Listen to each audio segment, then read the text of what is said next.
Hello friends, ओम साई राम। तो आज हम लेकर आए हैं जो बाबा हैं उनका डिवाइन विजडम है। साईं बाबा के जो भक्त हैं वो देश विदेश में फैले हुए हैं और अगर आप इस चैनल को लाइक और सब्सक्राइब करेंगे तो ना सिर्फ बाबा की ब्लेसिंग्स आपको मिलेंगी, बल्कि जो भी दुआएं होती हैं जो भक्तों की आपस में होती हैं वो भी लगती ही हैं, क्योंकि सबके कोई ना कोई प्रॉब्लम्स चल रही होती है लाइफ में।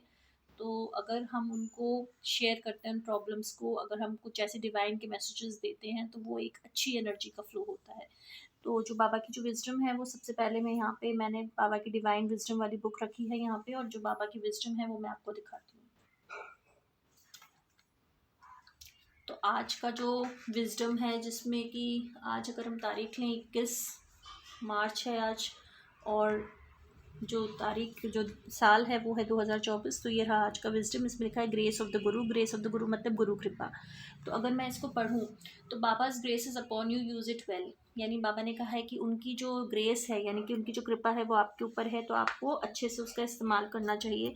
सबसे पहले तो दोस्तों आपको ये समझ में आना चाहिए कि आज की जो लाइफ है उसमें सब लोगों की अपनी अपनी प्रॉब्लम्स हैं, तो उनसे ही हमें डील करना होता है। There was a devout Ramdasi, a devotee of Rama, who had come to Shirdi. He would follow a daily regimen of reading the Vishnu Sahasranam and the Ramayana at Dwarkamai every morning after his ritual bath. Shama was one of the Baba's closest disciples, and Baba was encouraging him to read some scriptures. He had decided on the Vishnu Sahasranam for him. Now, the Ramdasi was very possessive of his belongings, especially the spiritual texts. In spite of all his devotion and ritualistic practice, he never parted with his belongings, and to make matters worse, he had the foulest temper. Baba was, of course, aware of that, and he wanted to teach him something too. So he decided to achieve both objectives with some light-hearted fun. So Baba called the Ramdasi and said, "I have the most awful stomachache. I must get some senna powder immediately. Do hurry and get some from the market." The Ramdasi at once rushed to the market. After he had left, Baba picked up the copy of Vishnu Sahasranam from the stack of texts belonging to him and gave the book to Shama. He said that you must commence to read this, it will help you. There was a time, Shama, when I was in acute trouble. I would not have survived but for this book. Read it at your own pace. It will lead you to supreme bliss. Shama was worried. Baba, that Ramdasi will be very upset. You know what a terrible temper he has. I do not want this book. Leave the Ramdasi to me, answered Rama, his eyes twinkling. He has an important lesson to learn. But Shama was not convinced. Baba, it is composed in Sanskrit. Baba persisted patiently. I have been guiding you for many births. It is now time for me to take you onward through the means of Nam, chanting the Lord's name. Nam has tremendous power. It can forever end the cycle of birth and death, leading you to be the ultimate reality. It purifies the heart and it is simple to follow. Take the Vishnu Sahasranam and read it. Soon the Ramdasi returned with the senna powder. When he saw that his text was in the hands of Shama, he was furious. He started shouting, accusing him of stealing his book. Shama tried to pacify him, but to no avail. The Ramdasi went on ranting and raving. I do not want your book, and how are you insinuating that Baba was a party to theft? Shama interjected gently. Baba had been watching this scene with amusement. He then spoke for the first time. Oh Ramdasi, can anyone steal the name of God? Does it belong solely to one person? You read your text every day, maybe know them by heart. Why is then your heart still so impure? What use is of this knowledge if one cannot control one's emotions? A true seeker is free from desire. Why then this attachment to some sheets of paper? It was I who had given it to Shama. So dwell on the essence of what you have been reading, else your effort will prove futile. तो इसमें बाबा ने क्या कहा है? बाबा ने कहा है कि एक उनके भक्त थे रामदासी, जो कि राम जी के बहुत ही मतलब अच्छे से भक्त थे, बहुत ही गहरे भक्त थे। और वो एक बार शिरडी आए और वो विष्णु सहस्त्रनाम और रामायण का पाठ करते थे रोज़ द्वारका माई में, जब उनका स्नान हो जाता था।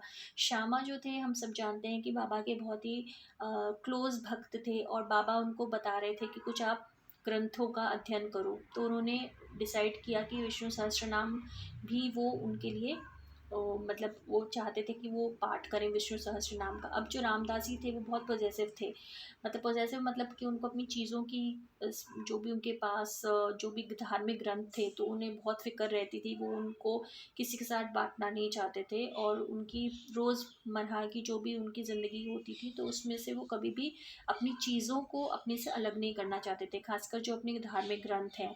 और उसके बाद उससे भी ज़्यादा उनका जो गुस्सा था बहुत ज़्यादा तेज़ था रामदासी का। तो बाबा को तो सब पता था और वो चाहते थे कि रामदासी को वो कुछ पाठ पढ़ाएं। तो उन्होंने बाबा ने एक बार रामदासी को बुलाया और उन्होंने कहा कि मेरे बहुत पेट में दर्द हो रहा है और तुम एक दवाई लेकर आओ। और रामदासी फटाफट से दवाई लेने चले गए।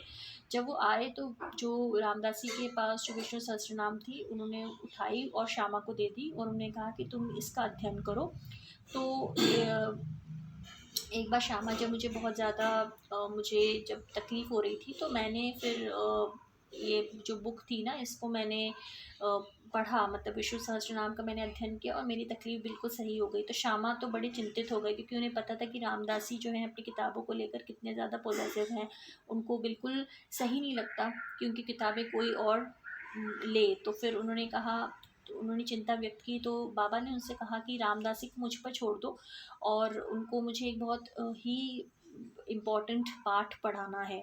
तो श्यामा को बिल्कुल भी इससे कोई तसल्ली नहीं मिली। उन्होंने कहा कि बाबा ये तो संस्कृत में है। तो बाबा ने उनसे कहा कि देखो मैं तुम्हें इतने सारे जन्मों से मैं तुम्हारा मार्गदर्शन कर रहा हूँ और आगे भी करूँगा और मैं चाहता हूँ कि तुम नाम जाप करो। और जो इस नाम में विष्णु सहस्त्र नाम के बहुत ज़्यादा, इसमें नाम जाप में बहुत ज़्यादा शक्ति होती है। ये तुम्हें भवसागर से पार कर सकता है, जीवन मृत्यु से हटा सकता है। तो इससे तुम्हारा दिल भी बहुत ज़्यादा प्योर हो जाएगा, शुद्ध हो जाएगा। तो मैं चाहता हूँ तुम विष्णु सहस्त्रनाम का अध्ययन करो। फिर रामदासी सेना पाउडर के साथ जब तक आए, मतलब जो दवाई बा ने बोली थी, तो जब उन्होंने देखा कि उनकी विष्णु सहस्त्रनाम श्यामा के पास है तो उनका तो गुस्सा 7वें आसमान पर आ गया और उन्होंने उनको उन पे इल्ज़ाम लगाना शुरू कर दिया कि तुमने मेरी किताब चुराई है। तो श्यामा ने उनको कोशिश की कि वो उनको समझाएं लेकिन कुछ नहीं हुआ और रामदासी तो उनको गालियाँ ही देते रहे। तो श्यामा ने कहा कि देखो मुझे तुम्हारी कोई किताब नहीं चाहिए और तुम ये क्यों कह रहे हो कि बाबा की भी इसमें गलती है।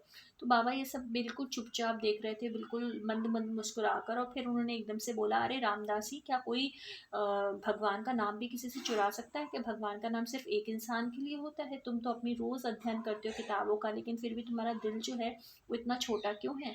तो इस सब चीज़ों का क्या फ़ायदा हुआ अगर तुम अपने खुद के जो इमोशंस हैं, अपनी खुद की भावनाओं पे तुम्हारा नियंत्रण नहीं है? क्योंकि अगर एक सच्चा भक्त होता है तो उसे तो किसी भी चीज़ से, मोह माया से, किसी भी चीज़ से उसको फ़र्क नहीं पड़ता। तो जाओ और तुमने आज तक जो अध्ययन किया है ना उसको तुम फिर से अध्ययन करो और एक अच्छे भक्त की तरह पेश आओ। तो यही बाबा ने यहाँ पे सिखाया है कि जो बाबा हैं, जब बाबा का जो हमारे ऊपर कृपा जब रहती है तो हमें, हमारे अंदर जो पेशेंस है वो अपने आप आ जाती है, जो डिटैचमेंट है वो अपने आप आ जाती है। क्योंकि हमारे ऊपर जब ग्रेस ऑफ द गुरु रहती है, यानी कि गुरु की कृपा रहती है, तो सब कुछ ठीक हो जाता है। तो यही था आज का विजडम दोस्तों। और इस चैनल को, जैसे मैंने कहा, आप लाइक और सब्सक्राइब ज़रूर करें ताकि बाबा की ब्लेसिंग्स आप पर हमेशा बनी रहें।